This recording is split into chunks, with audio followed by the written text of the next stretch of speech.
Bienvenue sur Radio Corse International, sur Télépaese, en ce vendredi 22 novembre. Très très bonne fête à toutes les Céciles.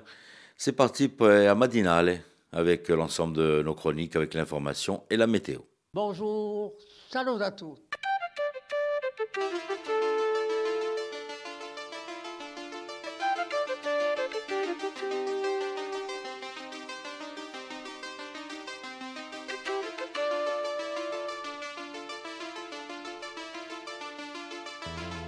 All'ascolto di Radio Corsica Internazionale, prima Radio Corsica. Siamo sempre qui. Voilà, c'est parti pour ce vendredi, dernier jour de la semaine. Donc on va en profiter avec beaucoup de vent aujourd'hui sur l'ensemble de l'île, soyez prudents. Je remercie mon collègue Michel de m'avoir remplacé hier quand j'étais bloqué sur le continent comme beaucoup de Corses, et remercie aussi l'ensemble des équipages d'Air Corsica de nous avoir ramenés sur l'île. Voilà, donc tout simplement je vais vous proposer de commencer par la météo, parce que bon, avec ce temps-là c'est un peu inquiétant avec ce vent, donc on va savoir un peu plus avec Philippe Jean qui est en train de s'installer.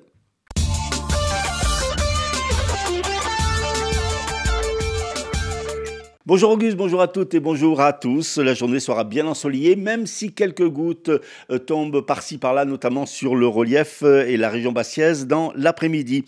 Le vent d'ouest soufflera fort, voire très fort aux extrémités de l'île, avec des rafales atteignant jusqu'à 85 km/h. Les maximales se situeront entre 12 et 15 degrés en moyenne, 2 degrés sur le relief, mais jusqu'à 19 degrés en plaine orientale par effet de föhn. Un petit coup d'œil, Auguste, sur le week-end. Samedi, le soleil sera de mise, avec un vent de sud temporairement modéré dans le Cap Corse. Les maximales se situeront entre 12 et 15 degrés. Dimanche, la journée sera bien ensoleillée avec toujours un bon petit vent de sud le long de la côte orientale. Les maximales en hausse se situeront entre 14 et 17 degrés.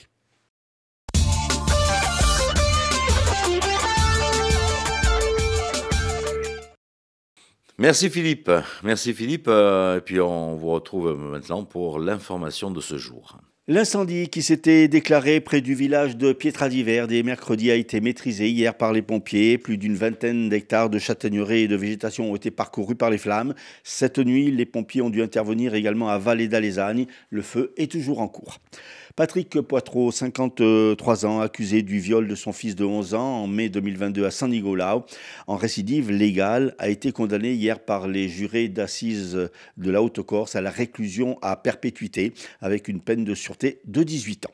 Une fuite dans une vieille cuve de fioul a provoqué hier une petite pollution à Murato. Sur les 2000 litres contenus de la cuve, environ la moitié s'est déversée dans le réseau de canalisation de la commune, puis dans le Bevinco. Le fioul restant dans la cuve a été vidangé. Par ailleurs, la préfecture a indiqué avoir mis en place un système de barrage filtrant pour éviter l'extension de la pollution, notamment dans l'étang de Bigoulia. Si la venue du pape François à Ajaccio le 15 décembre prochain n'a toujours pas été officialisée par le Vatican, l'évêché d'Ajaccio a dévoilé le planning de sa venue. Le Saint-Père en provenance de Rome atterrira à 8h40 à l'aéroport de Campo dell'Oro, où il sera officiellement accueilli soit par le président de la République Emmanuel Macron, soit par son Premier ministre Michel Barnier. La Papa Mobile emmènera ensuite le pape en ville via le front de mer ajaccien. À 10h, il fera une première halte au baptistère Saint-Jean.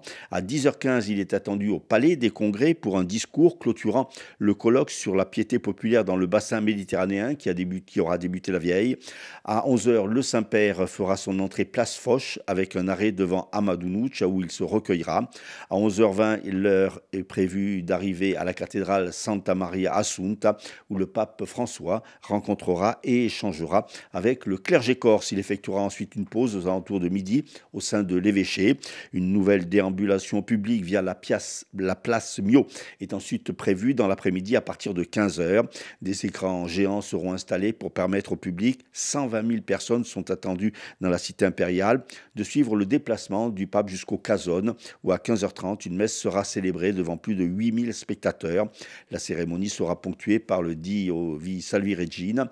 Après 9h passées à Ajaccio, la délégation vaticane quittera l'île aux alentours de 17h30. À noter qu'à l'occasion de cette visite historique du pape en Corse, un mobilier liturgique spécifique, notamment le siège papal pour la messe, a été commandé à l'association SOS Calvaire. On termine avec un mot de football.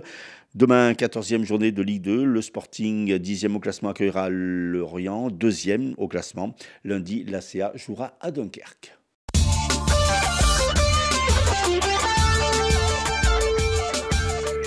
Le rendez-vous des turfistes avec Rémi. Allez, les pronostics des courses de ce jour.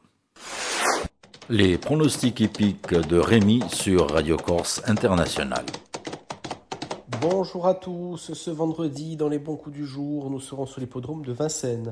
On va commencer avec le quintet, je vais retenir le numéro 9, Inérite, qui ne devrait pas sortir les 3 premiers. Passons à la 5e course où le 3, Jacques Aranda, devrait lutter pour la victoire, tout comme dans la 6e, le numéro 2, l'Overman. Bon jeu à tous. Cheveux au vent, elle est en train de nous rejoindre. C'est Paxi pour votre horoscope.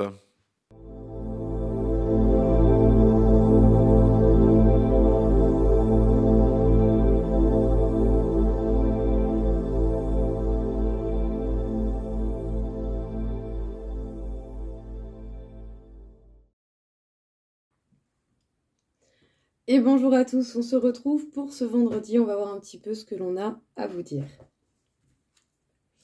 Les béliers, même si entreprendre de la nouveauté, faire un nouveau départ ou avoir complètement une nouvelle activité, une nouvelle passion peut faire peur, vous allez quand même avoir envie d'y aller et de passer à l'action. Les taureaux, un travail d'équipe et votre intuition et votre efficacité auront de bons résultats. Vous allez pouvoir fêter cela avec vos amis ou vos collègues. Les Gémeaux, vous allez apprendre de nouvelles opportunités, de nouvelles options qui vont se présenter à vous. Restez à l'affût de cette nouveauté qui se manifeste. Les Cancers, vous allez pouvoir arriver à l'aboutissement de quelque chose qui vous aura demandé tout de même pas mal d'efforts de votre part. Continuez d'avancer, vous y êtes presque. Les Lions, le bonheur revient parce que vous avez pu peut-être voir certains problèmes en face et du coup les régler. Donc de la place et du temps pour pouvoir continuer de rayonner. Les Vierges, vos projets vont rencontrer certains bouleversements. Adaptez-vous, observez, voyez quelle est la meilleure solution par rapport à ce qui se passe. Les Balances, vous allez devoir requalifier certains objectifs d'une manière assez précipitée et inattendue. Ne vous laissez pas avoir par la crainte, soyez logique et observez bien afin d'avoir des idées novatrices. Les Scorpions, ne restez pas trop enfermés dans votre zone de confort. Vous avez énormément de capacités, utilisez-les. Les Sagittaires, il va falloir passer à l'action pour pouvoir en finir avec une situation ou quelque chose qui peut être douloureux ou blessant. Si vous voulez que tout cela s'achève, vous devez trouver par vous-même la solution et agir. Les Capricornes, vous êtes beaucoup plus sûrs de vos choix, vous avez trouvé la voie qui vous convient et qui vous permettra d'avoir un équilibre. Les Verseaux, vous allez peut-être avoir envie de prendre l'air aujourd'hui ou de prendre simplement du temps pour vous. Si c'est le cas, n'hésitez pas et soyez à l'écoute de vous-même et de vos besoins. Et enfin, les Poissons, en ayant la tête et le regard bien clairs, vous allez trouver la direction qui vous conviendra et qui vous permettra d'aller vers des solutions beaucoup plus aisées pour vos projets. Voilà tout le monde, je vous souhaite à tous une très belle journée et je vous dis à très vite. Au revoir.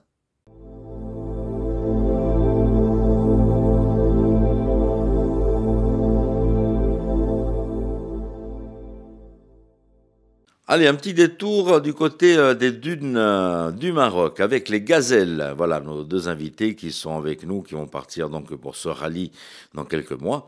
Donc n'hésitez pas donc à leur donner un petit coup de pouce aussi pour les aider à, parce qu'ils ont besoin quand même de financement pour cette course. On va les retrouver avec Philippe Jam et puis on se retrouve juste après. Nos invités aujourd'hui, Patricia Battesti et Crisanta Mazzochetti, qui vont participer en avril prochain à la 34e édition du Rallye des Gazelles.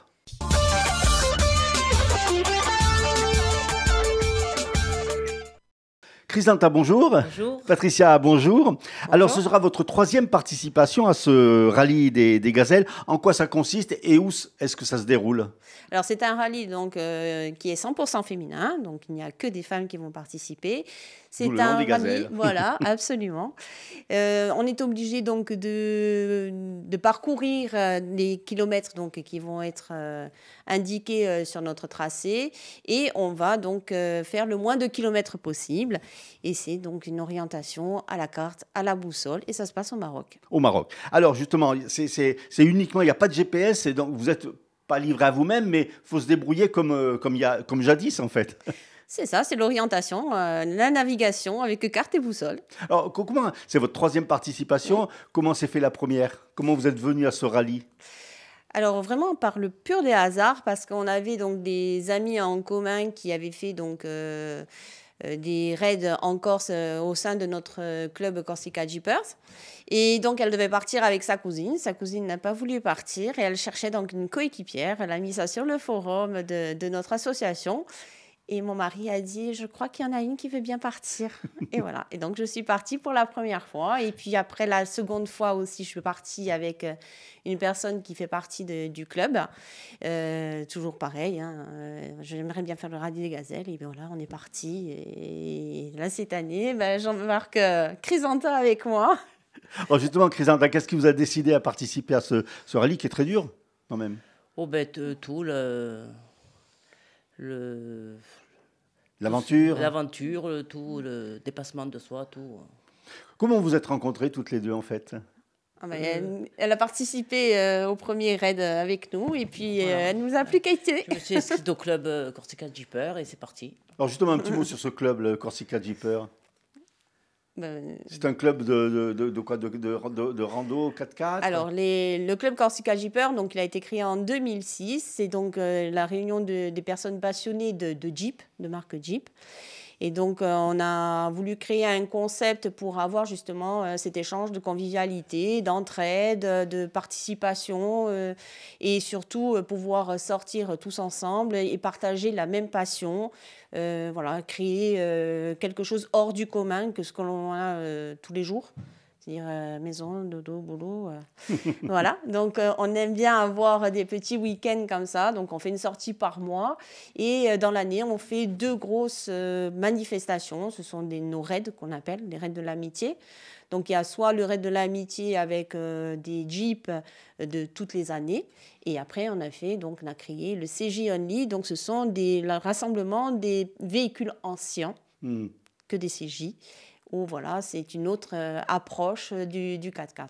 Alors, c'est votre 3e participation. Comment est-ce qu'on prépare une telle aventure? Ça se prépare déjà très longtemps en amont. Alors, nous, on l'a décidé là au mois d'avril. C'est-à-dire qu'on est parti parce que j'ai des amis qui sont partis là en 2024. Donc, on les a accompagnés jusqu'à Monaco. Et à Monaco, c'est là où ça s'est décidé. Donc, de suite, j'ai appelé Chrysanta. Chrysanta a répondu oui. Et du coup, voilà, on a relancé l'association des gazelles Corsica Jeeper parce qu'elle était un petit peu en sommeil. Et puis, voilà, on a commencé à se dire, voilà, on va faire ça, pour retrouver, donc on a monté le dossier. On est allé voir des sponsors. Donc moi, nous avons contacté les anciens sponsors que j'avais en 2008, en 2016, qui très souvent ont répondu présent. Et puis après, donc voilà, Chrysanta est très habile de ses mains, donc a créé beaucoup d'objets qu'on a mis à la vente. Et puis voilà, on a fait de la loterie, des manifestations. On a réalisé quand même une grosse manifestation qui a demandé énormément d'investissement. C'est le Color Run que l'on a réalisé donc à Sisque, où ça a quand même rapporté quand même pas mal. Puisque ça nous a permis tout de même de financer notre inscription qui est quand même de 15 370 €. Alors c'est une épreuve d'endurance, une épreuve physique. Ça se prépare aussi, il y a des conditions physiques à avoir? Oui, je pense qu'un peu tout, moral, physique, il faut se préparer à tout dans le désert.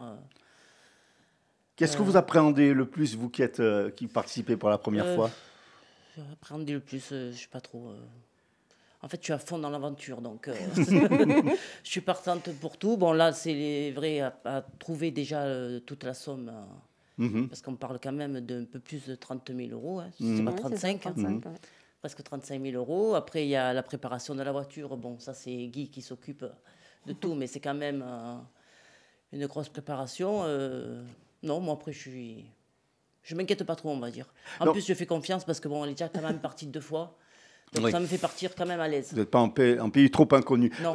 Au niveau de la participation, vous allez conduire aussi? Comment ça se passe? Oui, ben, toutes les deux. D'accord. Il y a conductrice et navigatrice, vous alternez. Toutes les deux, oui, on va faire. Un petit mot sur le véhicule alors.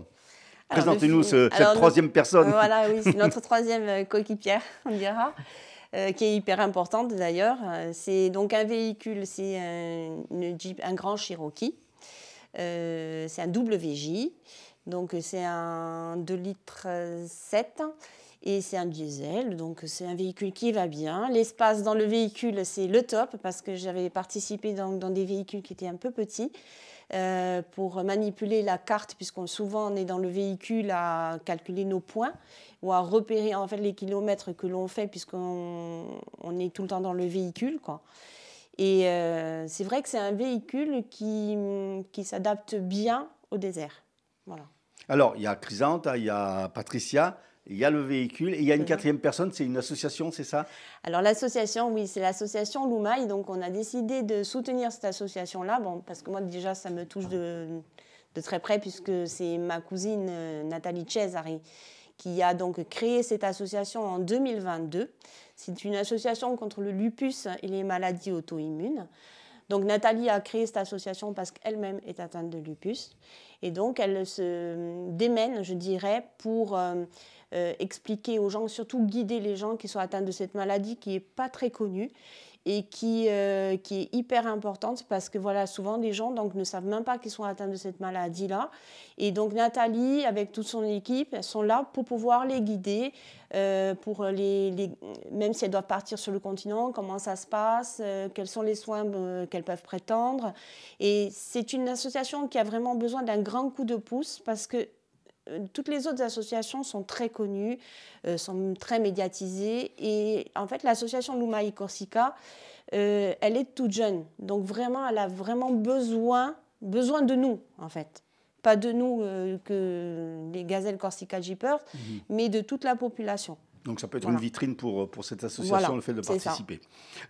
Vous êtes fixé des objectifs pour ce rallye, en termes de place, en termes d'autres? Non, moi de place, non, mais y arriver. Y arriver. Fier et voilà. Y arriver et voilà, d'être contente de ce qu'on a fait, quoi. Je pense qu'on sera. Alors, on parlait tout à l'heure du budget, des sponsors, donc vous faites pas mal d'animations autour, donc depuis le mois d'avril. Et ce vendredi, ce samedi 23, il y aura justement une soirée. C'est ça. C'est ça. Donc en fait, le 23 novembre, donc à partir de 19h30, on fait un repas corse, je dirais, au restaurant Le Pots. Donc Le Pots met à disposition son restaurant à Cisques, oui, met à disposition donc ses cuisines et sa salle de restauration pour les gazelles Corsica Jeepers. Voilà. Et donc tout sera reversé pour les Corsica Jeepers. On va mettre en vente donc tous nos objets qui ont été créés. Il y aura la loterie, puisqu'on fera aussi une petite loterie.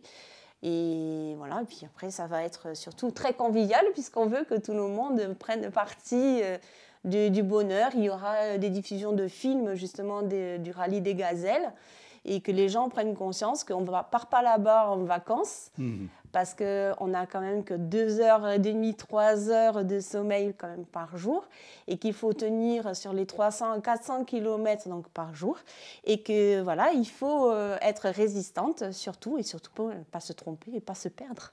Nos invités aujourd'hui étaient donc Patricia Battesti et Chrysanta Mazzochetti qui vont participer en avril prochain donc au rallye des gazelles. Merci, on croise les doigts. Puis je pense qu'on se reverra peut-être d'ici le départ puisque vous allez faire d'autres animations. Absolument. Merci. On a plein de choses à faire sur notre programme jusqu'avant le départ. N'hésitez pas à venir nous voir. Merci beaucoup, mesdames. Merci infiniment. Passez une bonne journée. Au revoir. Au revoir.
Voilà, avec nos gazelles qu'on va suivre tout au long de la course, donc de la course des gazelles, donc du côté des déserts marocains. On va poursuivre cette fois-ci, mais cette fois-ci, ça va être plutôt du théâtre, avec nos invités donc sur le plateau de Radio Corse International. Nos invités aujourd'hui, Anaïs Gadgeri et Verena Munger du collectif Città dell'Anima, à l'occasion de plusieurs événements à l'approche de ces fêtes de fin d'année.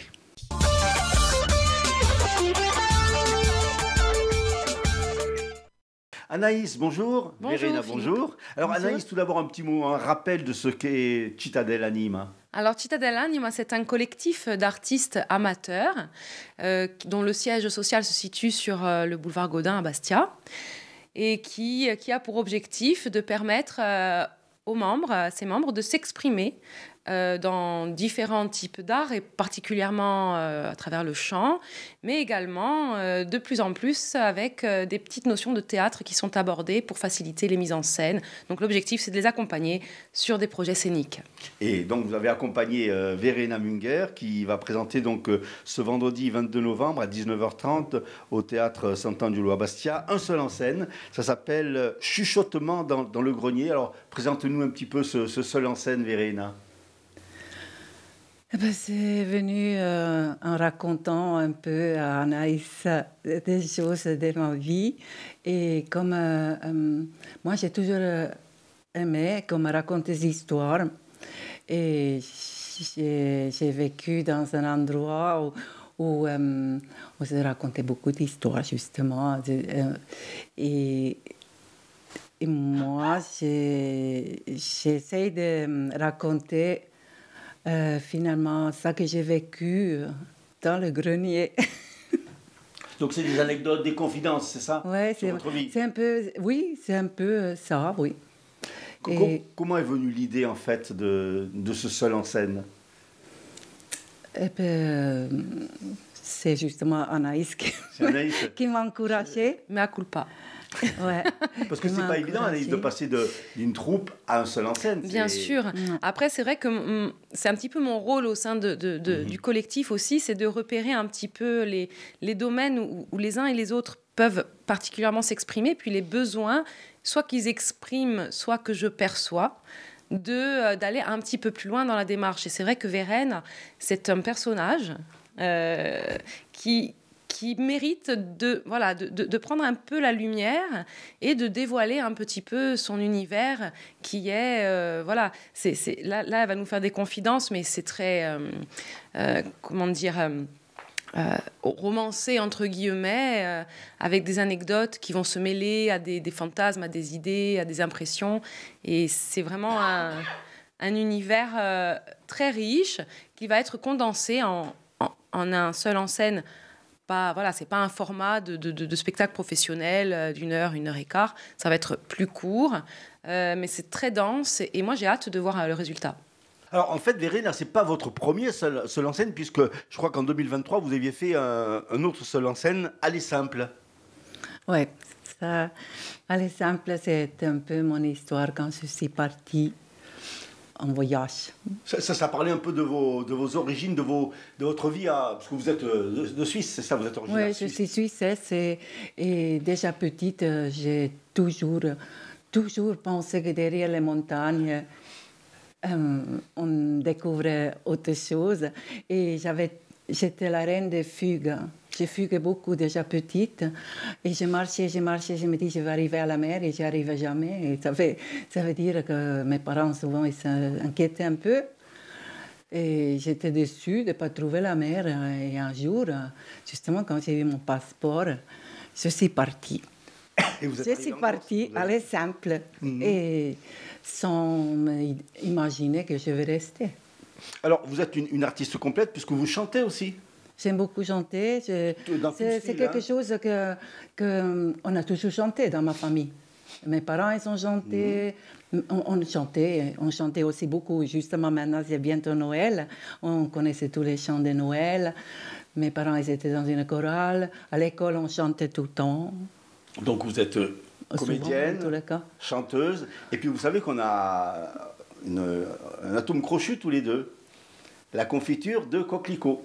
Ah ouais. Je fais Eh bien, ça m'a fait très plaisir. Alors là, franchement, ça me fait très, très plaisir. Alors, expliquez-nous comment vous faites la confiture de coquelicot. Ben, je le dis On va pas, voir si c'est la même recette. Je ramasse surtout des coquelicots. C'est très long à faire. C'est long à faire. Il faut beaucoup de patience pour ramasser tous les pétales de coquelicots. Ben voilà. Parce que vous êtes aussi assez gastronome. J'aime beaucoup la cuisine. Ça veut dire que j'aime beaucoup. Quand j'étais petite, il fallait que je commence à cuisiner très tôt. On était une famille très grande famille d'agriculteurs.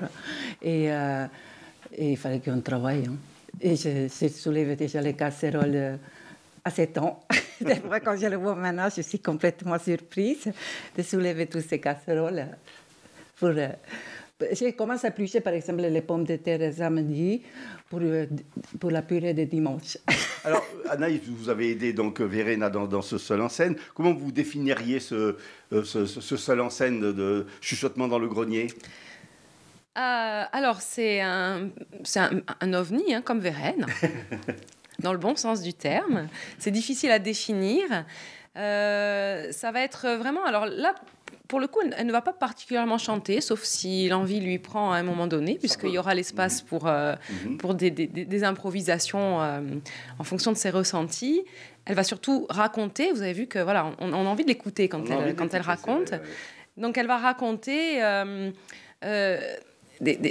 des impressions d'abord, quand elle va rentrer dans ce grenier, qui est le grenier de son enfance. Donc, elle va y rentrer des années plus tard. Après, on ne peut pas trop dévoiler. Et elle va retrouver un petit peu cette ambiance et des objets qui vont l'amener à faire une sorte d'introspection, dans le sens où le regard de l'enfance peut éclairer notre présent en tant qu'adulte et parfois continuer à le hanter. Alors Anaïs, il y a un autre événement pas loin, c'est après le 22 novembre, donc le seul en scène de Verena, le 4 décembre avec les Quartiers Enchantés, toujours à Saint-Angelo. Oui. Alors là, les Quartiers Enchantés, c'est un projet impulsé par le Calms de Marseille, qui organise l'été l'opération Opéra déconfiné. Donc, donc ce collectif, hein, pour le coup d'artistes lyriques, m'a demandé d'essayer de monter cette opération sur Bastia. L'objectif étant de rassembler des personnes du quartier sur la base du volontariat pour venir... titiller un petit peu de grandes partitions. Et l'objectif final, pédagogique, c'est de rendre accessible l'art de l'opéra ou de la musique classique au plus grand nombre. Donc on verra si l'objectif est relevé. Elles sont, parce qu'il n'y a que des femmes, mais on a l'habitude, elles sont plus de 30 quand même à avoir répondu et à travailler avec beaucoup de rigueur, mais aussi de plaisir à cet objectif du 4 décembre. Alors c'est un répertoire très étendu, puisque ça va de Bizet à Purcell, Verdi, Mozart. Voilà, alors il y a des chants très populaires. Voilà, des chants très populaires, mais du répertoire savant, comme on va dire. Et après, il y aura des petites choses un petit peu plus complexes, confidentielles, un petit peu de baroque aussi, parce que c'est important dans l'art de l'opéra de penser à ses débuts avec les opéras baroques. Et puis, il y aura aussi des airs populaires. Donc, ils seront accompagnés par Andrea Hallyday en tant que ténor, qui assurera des parties solistes, François Collin au piano, et moi-même, du coup, qui joue le double rôle de chef de chœur et soliste sur certaines partitions. Et puis, on s'approche de Noël avec le 12 décembre, une veillée de Noël. Voilà. Et là, c'est une demande à Casa di Lingue, près du théâtre Sant'Angelo. On reste dans le même coin. Et là, ce sera une veillée un petit peu anticipée sur Noël. Il y aura les Cantidelles, qui est l'ensemble polyphonique féminin du collectif. Et pour compléter le programme, je serai accompagnée par Armand Paoli pour d'autres petites interprétations. Et l'objectif étant de chanter en différentes langues. Différentes langues, hein, c'est ça. Il y aura aussi bien de l'allemand, du gaélique, de l'anglais, de l'espagnol, du français, du corse, bien entendu. Nos invités étaient donc aujourd'hui Anaïs Gaceri et Verena Munger pour des spectacles qui vont avoir lieu en ce mois de novembre et en ce mois de décembre. Donc rendez-vous ce vendredi 22 novembre à 19h30 au théâtre pour les chuchotements dans le grenier avec vous Verena. Et puis à partir du 4 décembre, donc avec vous Anaïs pour avec le Calms. Donc, oui, Quartiers Enchantés. Il y aura Verena aussi sur scène. Il y aura Verena. Et le 12 décembre dans la veillée de Noël. Merci beaucoup mesdames. Merci Philippe. Merci Auguste.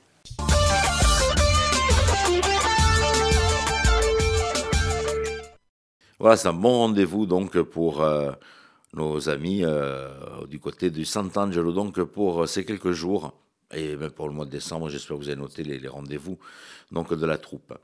On refait un petit point sur l'information du jour. Patrick Poitreau, 53 ans, accusé du viol de son fils de 11 ans en mai 2022 à San Nicolao, a été condamné hier par les jurés d'assises de la Haute-Corse à la réclusion à perpétuité avec une peine de sûreté de 18 ans. Suite à une fuite dans une vieille cuve de fioul, une petite pollution a été décelée hier à Murato. Sur les 2000 litres contenus de la cuve, environ la moitié s'est déversée dans le réseau de canalisation de la commune, puis dans le Bevinco. Si la venue du pape François à Ajaccio le 15 décembre prochain n'a toujours pas été officialisé par le Vatican.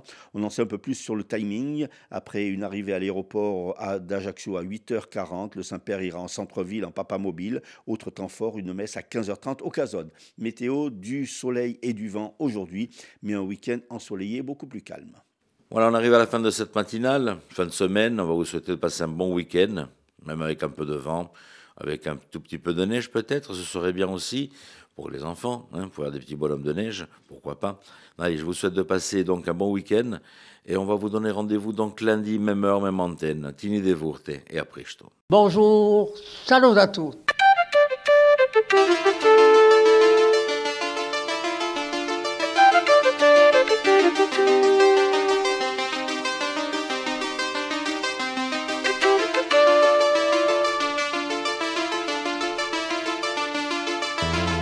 All'ascolto di Radio Corsica Internazionale, prima Radio Corsica. Siamo sempre qui.